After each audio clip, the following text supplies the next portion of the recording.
بسم اللہ الرحمن الرحیم۔ اسلامی واقعات کے دوستو السلام علیکم۔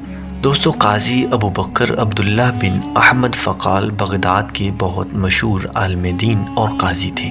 ان کے ایک شاگرد قاضی حسین کہتے ہیں کہ ایک دفعہ میں قاضی فقال رحمۃ اللہ کے پاس تھا کہ ایک دیہاتی آیا اور شکایت کی کہ سلطان کے کچھ لوگ اس کا گدھا چھین کر لے گئے ہیں۔ قاضی فقال رحمۃ اللہ نے اس شخص سے کہا، جاؤ غسل کرو، مسجد میں جا کر 2 رکعت نماز پڑھو اور اللہ تعالیٰ سے دعا کرو کہ وہ تمہارا گدھا واپس لوٹا دے۔ دیہاتی بڑا پریشان ہوا، حیران ہوا کہ قاضی صاحب مجھے میرا حق دلانے کی بجائے کس طرح کا مشورہ دے رہے ہیں۔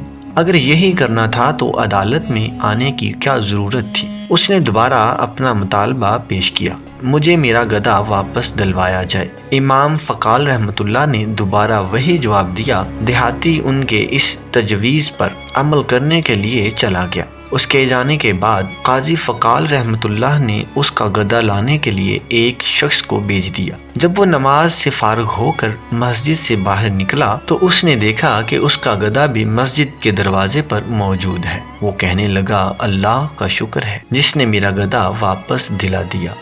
جب وہ دیہاتی چلا گیا تو قاضی فقال سے پوچھا گیا کہ آپ نے ایسا کیوں کیا؟ قاضی صاحب نے جواب دیا، میں اس کا اللہ تعالیٰ کے ساتھ تعلق مضبوط کرنا چاہتا تھا تاکہ وہ ہمارا شکریہ ادا کرنے کی بجائے اللہ تعالیٰ کا شکر بجا لائے۔ تو دوستو، ہمیں بھی چاہیے کہ ہم اللہ تعالیٰ کا شکر ادا کریں اور اللہ تعالیٰ ہمیں ہر مصیبت سے محفوظ رکھے۔ دوستو، ہمارے چینل اسلامی واقعات کو سبسکرائب کر دیں اور ساتھ ہی بیل آئیکن کو پریس کریں تاکہ ہماری ہر آنے والی نئی ویڈیو آپ کو بر وقت ملتی رہے۔ اللہ تعالیٰ آپ سب کو کامیاب اور کامران کرے، آمین۔ خدا حافظ۔